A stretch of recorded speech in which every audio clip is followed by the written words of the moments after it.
हमारे बिजनेस के, प्रोफेशंस के, करियर के, ऑफिस के ऐसे बहुत सारे प्रॉब्लम्स होते हैं जो लीनियर नहीं होते हैं, नॉन लीनियर होते हैं, सिंपल नहीं होते हैं, कॉम्प्लिकेटेड होते हैं, साधारण नहीं होते हैं, कॉम्प्लेक्स होते हैं। तो अगर आपको इन प्रॉब्लम्स को सॉल्व करना है और कुछ ऐसा सॉल्यूशन निकालना है कि जिससे आप इस प्रॉब्लम को कंप्लीटली एलिमिनेट करें, तो फिर साधारण लेवल या नॉर्मल लेवल ऑफ थिंकिंग से नहीं चलता है। प्रॉब्लम सॉल्विंग की अलग कक्षा में जाके, अलग कॉन्टेक्स्ट में जाके ही ये होगा। आज का ये जो वीडियो है काफ़ी इंटरेस्टिंग वीडियो है। जो लीडर्स हैं, जो डिसीजन मेकर्स हैं, जो अपना बिजनेस चलाते हैं, जो एंटरप्रेन्योर्स हैं और जो प्रोफेशनल्स हैं, कि जो प्रॉब्लम से जूझते रहते हैं, कंपनी लेवल के, बड़े सिस्टम लेवल के प्रॉब्लम्स, जैसे कि कोविड पैंडमिक में अगर आपको इंटरेस्ट है कि कैसे एडमिनिस्ट्रेटर इसको सॉल्व कर रहा है, तो जब अच्छे वो निर्णय लेते हैं तो जिनसे सारे तरफ अच्छे पॉजिटिव रिजल्ट्स आते हैं, so they are acting in accordance with the 10 laws of systemic thinking. और जब उनके शॉर्ट साइटेड जब सॉल्यूशंस वो देते हैं और थोड़ी देर फायदा होता है, फिर ये गड़बड़ हो जाती है, then they are acting on the non systemic level. तो आज के वीडियो में मैं आपका स्वागत करता हूं, कौस्तुभ पानसे, कॉर्पोरेट ट्रेनर और बिजनेस कोच। आज की वीडियो का टॉपिक है 10 लॉज ऑफ सिस्टमिक थिंकिंग। इसमें हम आसानी से समझेंगे कि कैसे कॉम्प्लेक्स प्रॉब्लम को सॉल्व किया जाता है।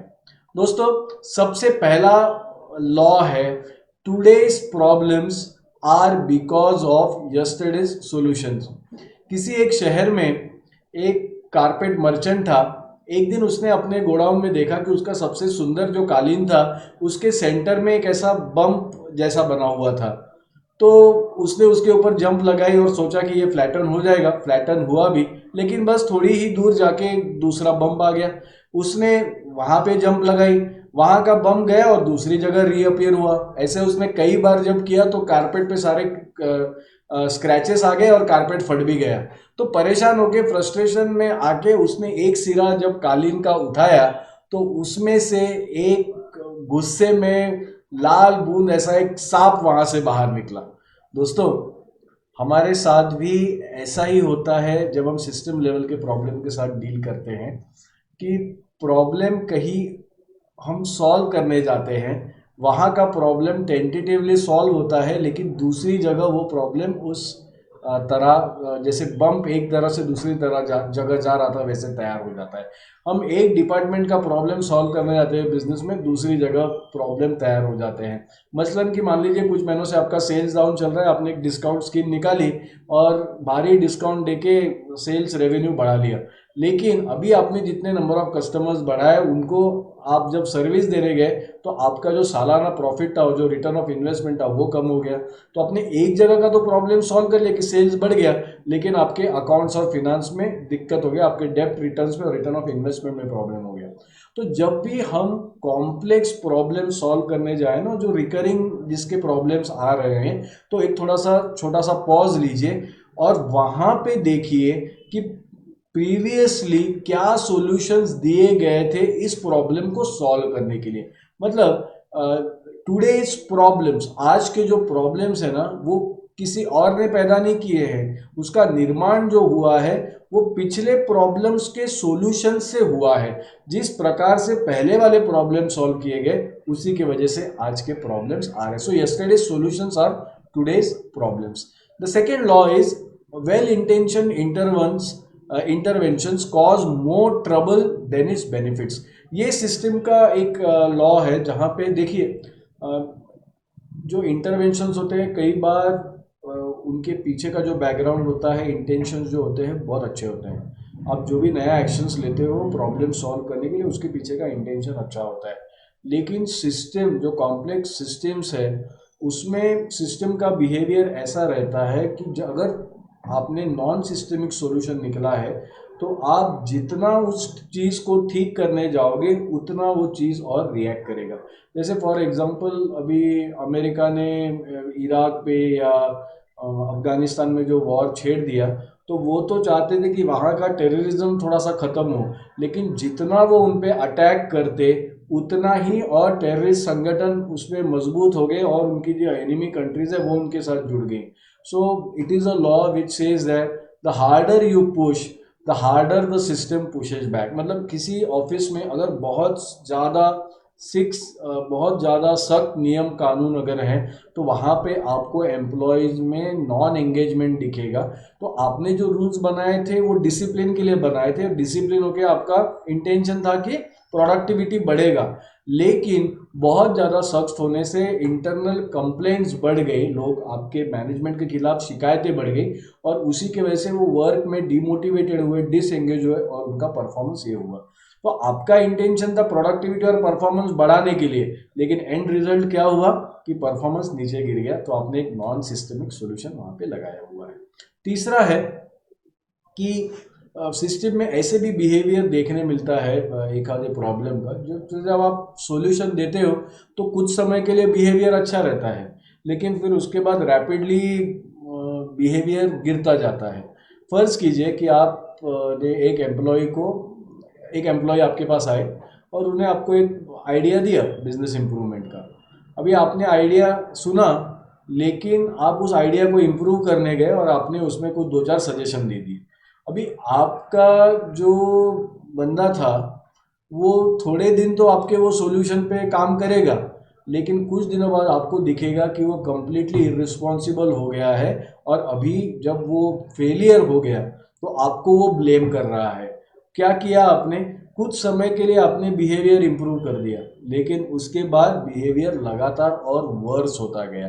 तो जो नॉन सिस्टमिक सॉल्यूशंस होते हैं, जिसे लो लीवरेज कहा जाता है, वो इसी प्रकार के सॉल्यूशंस होते हैं कि छोटे टर्म में तो फायदा हो जाता है, शॉर्ट टर्म में तो फायदा हो जाता है, लेकिन लॉन्ग टर्म में नुकसान हो जाता है। तो अगर आप आपके सिस्टम के प्रति डिसीजन मेकर हो तो आप दो चीज़ें कीजिए। आप जो भी सॉल्यूशन देने वाले हैं ना, उसका शॉर्ट टर्म में देखिए क्या होने वाला है, लेकिन लॉन्ग टर्म के इफेक्ट्स देखना भी भूलिए मत। तो जब हम ये पेड़ काटते हैं तो एनवायरनमेंट का नुकसान होता ही है, वो तो लॉन्ग टर्म में होता है। लेकिन शॉर्ट टर्म में सड़कें बन जाती है, ट्रैफिक डाइवर्ट हो जाता है, लेकिन लॉन्ग टर्म में क्या होता है, एनवायरनमेंट का नुकसान हो रहा है। तो एक नॉन सिस्टमिक सॉल्यूशन है वो। अ, इस लॉ को समझने के लिए ये कहानी समझिए। एक बार किसी गांव में एक शराबी अपने घुटनों पे रेंगते हुए रास्ते में कुछ ढूंढ रहा था एक लैंप पोस्ट के नीचे। तो वहां से एक सायना गुजर रहा था, उसने पूछा, ए भाई तुम यहाँ पे क्या ढूंढ रहे हो, क्या मैं तुम्हारा कोई मदद कर सकता हूँ? तो शराबी ने लड़खड़ाती जबान में कहा कि मेरे घर की चाबी गिर गई है, मैं उसे ढूंढ रहा हूँ। तो थोड़ी देर बाद चाबी ढूंढने के बाद सयाना बोला कि क्या सही में तुम्हारी चाबी यहाँ गिरी है, क्योंकि मुझे तो मिल नहीं रही है। तो उस पे शराबी ने जवाब दिया कि मेरी चाबी तो घर के बाहर गिरी है, लेकिन दरवाजे के बाहर लाइट नहीं है, इसलिए मैं लाइट के नीचे ढूंढ रहा हूँ। तो बहुत बार इस शराबी की तरह हमारे ऑफिस में भी हमारा बिहेवियर होता है कि शराबी वहाँ पे ढूंढ रहा था जहाँ पे लाइट था, तो उसी प्रकार हम भी एक रिकरिंग प्रॉब्लम का सॉल्यूशन वहाँ ढूंढते हैं जहाँ पे हमारा नॉलेज है। बहुत बार जो सॉल्यूशन होता है वो out of the comfort zone होता है, वो सॉल्यूशन होता है हमारे इग्नोरेंस में। तो मोस्ट ऑफ द टाइम ये टेम्पटेशन को ज़रा आपको अवॉइड करना चाहिए कि अगर मान लीजिए एक प्रॉब्लम बार बार आ रहा है, एक अनसॉल्व प्रॉब्लम है, तो वही पुराने आजमाए हुए ऑब्वियस सॉल्यूशंस जो आपको पता है उसको ना लगाएं, क्योंकि बहुत ज़्यादा कम चांसेस है कि वो काम करेंगे। आपको कुछ ऐसा खोजना है कि जो पहले कभी ना किया गया हो। जैसे फ़र्ज़ करते हैं कि एक ऑफिस में हर बार बॉस का ऑब्जर्वेशन है कि मीटिंग्स में जब आइडियाज़ डिस्कस होते हैं तो लोग बड़े ही खुश होते हैं, बड़े एक्साइटेड होते हैं, बड़े हामी भरते हैं, टारगेट्स हो चाहे नए आइडिया पे हो या कोई नया प्रोडक्ट लॉन्च करना। पीपल से very emphatically they say yes that they want to go ahead with the idea, but time and again the boss and the management has agreed कि वो सारा जो एग्जीक्यूटिव है, सारा जो एक्साइटमेंट है वो मीटिंग के बाहर आते ही खत्म हो जाता है। तो इस प्रॉब्लम को सॉल्व करने के लिए क्या करते हैं कि वो हमेशा लोगों को डांटते रहते हैं, हमेशा हिदायत देते रहते हैं कि लास्ट टाइम जैसा नहीं होना चाहिए। लेकिन बार बार ये करने के बाद भी कम नहीं होता है, फिर वो दूसरे किसी प्रकार की पेनल्टी लगाते थे, फिर चिल्लाते। ये एक ऑब्वियस सॉल्यूशंस है लोगों को डांट के ये करने के लिए। उसी ऑफिस में एक नए मैनेजर आते हैं और वो कहते हैं कि लोगों को डांटने से नहीं होगा, हमें उनके आइडिया समझने पड़ेंगे। वो क्यों आइडिया को इम्प्लीमेंट नहीं कर पाते, एक नए आइडिया को, अपने टारगेट को हाँ बोल के नहीं क्यों नहीं कर पाते, उसके पीछे उनके बिलीफ, उनके मेंटल मॉडल चेक करने पड़ेंगे। और जब वो ऐसा करने लगते हैं तब भले ही वो सारा अननोन हो, लेकिन रिजल्ट्स प्रोड्यूस करते हैं।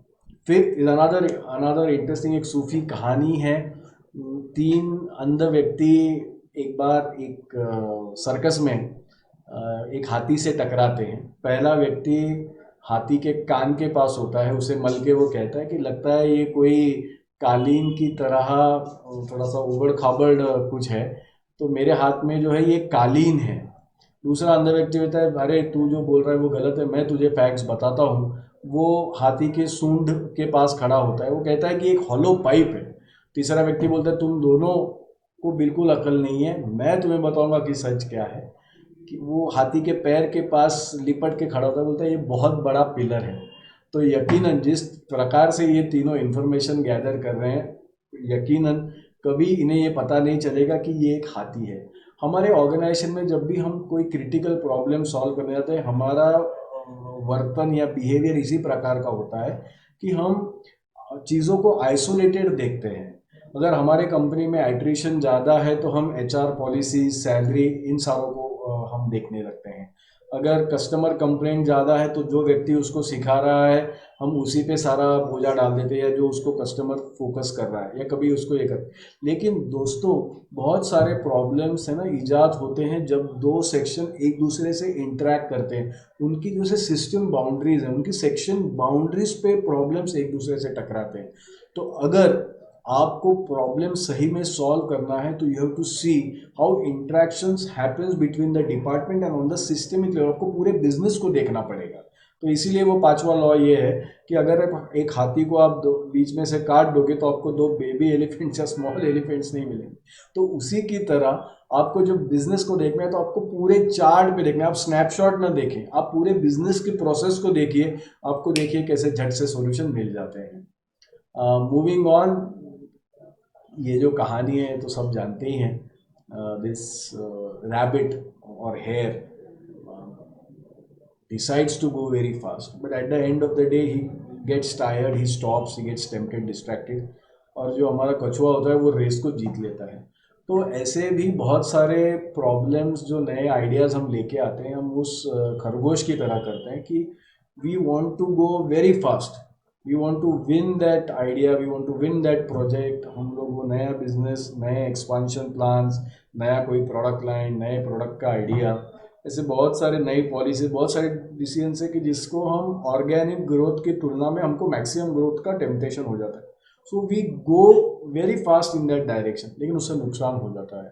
तो sometimes when you are solving, when you are looking at problems which completely affect the systems, तो उसके जो सॉल्यूशंस है उसमें ऑर्गेनिक ग्रोथ होने दीजिए, ग्रेजुअल चेंज हो जाने दीजिए। बहुत ज़्यादा फास्ट जाएंगे तो नुकसान हो जाएगा। सेवेंथ वाला एक इंटरेस्टिंग लॉ है, queer is worse than disease. ऐसा बहुत बार होता है कि हम इंटरवीन करते हैं, एक चीज़ का जो इलाज होता है वो उस बीमारी से घातक होता है। एक पर्सनल एग्जांपल ऐसा है कि कोई व्यक्ति बहुत ज़्यादा स्ट्रेस में है और स्ट्रेस को रिलीव करने के लिए कभी कभी वो शराब पीता है। अभी धीरे धीरे वो जब शुरुआत करता है शराब पीना तो उसे अच्छे लगने लगता है, लेकिन over a period of time वो उस शराब पे डिपेंडेंट होने जाता है, और शराब के वजह से उस पर बहुत सारा कर्जा हो जाता है, और उससे फिर और बड़ा स्ट्रेस उसे निर्माण होता है। तो जो वो स्ट्रेस रिलीज करने गया था, जिसके लिए उसने सॉल्यूशन ढूंढा था एक शराब, वही शराब के वजह से अभी उसे बड़ा स्ट्रेस भुगतना पड़ा है। तो ऑफिस के भी कई ऐसे प्रॉब्लम्स होते हैं जिनमें आपको सिस्टम को वो सॉल्यूशन देके वीक नहीं बनाना है। जैसे for example, if you are helping too much, अगर आप अपने कलीग को, आपके टीम मेंबर को बार बार हर क्लाइंट इंटरेक्शन में स्पून फीड करते हो, बहुत हेल्प करते हो, तो आप उसको कभी इंडिपेंडेंट नहीं बना पाओगे। तो जब क्रूशियल मोमेंट आएगा कि जब आपको सपोर्ट का ज़रूरत है, तो ऐसी कोई टीम आपके साथ खड़ी नहीं होगी, because they are excessively dependent upon you and they have become weak by that nature. Next law is one of most important laws.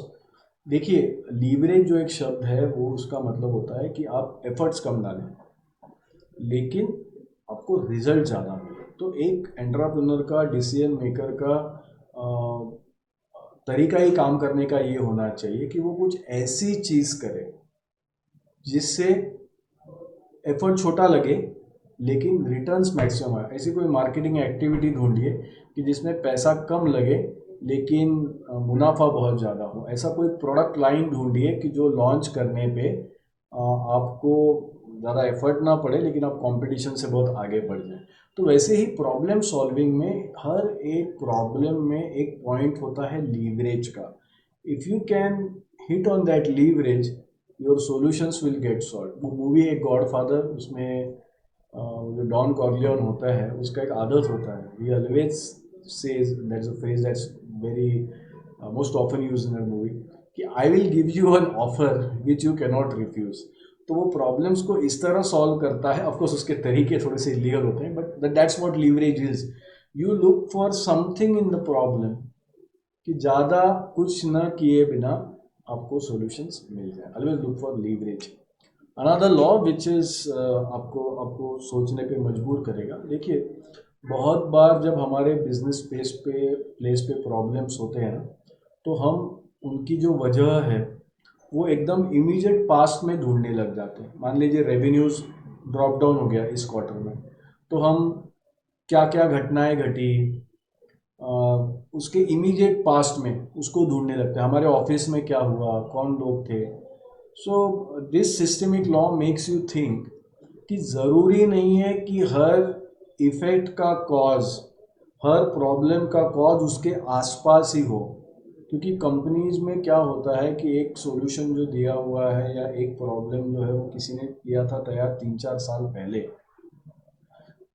अभी उस बंदे ने जॉब छोड़ दिया, अभी आप बैठे हो कुर्सी पे, आपने वो इनहेरिट कर लिया कॉज, तो अभी आपको ट्रबल हो रहा है। तो इट इज़ नॉट आपके आजू बाजू नहीं है, इट इज़ बिकॉज वो पहले से ये किया था। I was working with a brand some time back, तो ये हमें वो बिज़नेस बंद करना पड़ा इसलिए क्योंकि वहाँ पे कस्टमर का फुटफॉल ही, वो रिटेल ट्रेनिंग सेंटर, कस्टमर का फुटफॉल ही नहीं होने का।